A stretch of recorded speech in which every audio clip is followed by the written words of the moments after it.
Michael Jordan Pog is here because we're doing another sports game, and this time it's a real sports game, as in Realsports Tennis for your Atari 2600. And according to the label, it's about a guy who's too macho to let his female double partner take a swipe at the ball. Sorry, honey, this is man's work. Yeah, you're going to be having trouble later with that attitude. Let's go ahead and take Realsports Tennis, pop it into our Atari 7800 Pro system, and see how it holds up today. Let's go to the game. Realsports Tennis was published by Atari and carries a copyright year of 1983. It is a one-on-one tennis game for 1 or 2 players. However, despite the box art, you cannot play a mixed doubles game. The box art lies.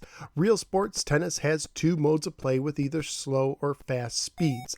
Like several Atari sports games, this one is political, with the red Republicans facing the blue Democrats, while the third parties have to watch the game at home via their television sets.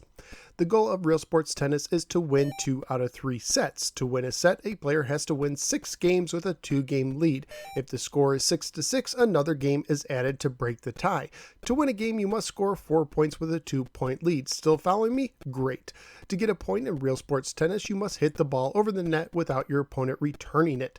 Realsports Tennis scores in a way that most people would expect from a tennis game, including those lovable Wacky tennis points, where the first point is 15, the second is 30, the third is 40, and the fourth is the game. Now, as I have said, to win a game, a player must have a 2-point lead. If both players score 3 points, or 40 each, the score is called deuce, and the next player to score a point has the advantage or add and must score another point to win the game. If the other player scores a point, the score reverts back to deuce, and this goes on and on until one player scores 2 points from the deuce. Gotta love those wacky tennis rules. During the game, you press the button to either start your serve or the computer serve. Isn't that nice? The computer will wait for you. In the game, you use the joystick to move your character. When the ball is heading for you, you can hit it automatically by running into it when the left difficulty switch is in the B position, but if it is in the A position, you must press the button to swing your racket. In a single-player game, the right difficulty switch can make the computer opponent more skilled in the A position than in the B position. When you are holding still or moving side to side, you will hit a normal shot when you make contact with the ball. When you are moving towards the net and you hit the ball, you will smash the ball and lob it when you are moving away from the net when you hit the ball, although the difference between the 2 shots isn't as noticeable as you might think. Hitting the ball with the tip of your racket is more likely to angle your shot, but you are also more likely to miss the ball completely when attempting to do so. Graphically speaking, the game looks decent, like an upgraded version of Activision's Tennis, which came out earlier. It also allows you to input your name at the beginning of the game. I like the little musical ditties at the start and ending of matches, but the sounds themselves are pretty minimal, as you might expect. The only thing you need to be concerned with family-friendly wise is the dirty words I know some of you are going to want to put in for your names. I know what you're doing.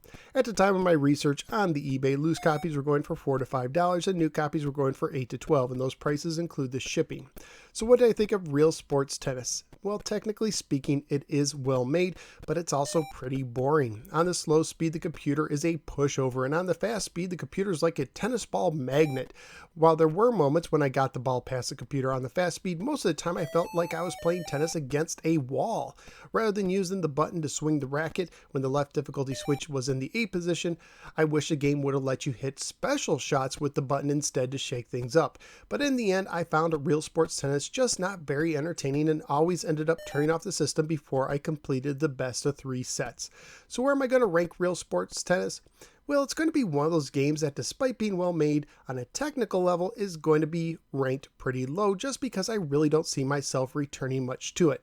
I would rather play another round of Omega Race at 58, but I will give it an edge over the terrible controls of Title Match Pro Wrestling at 59.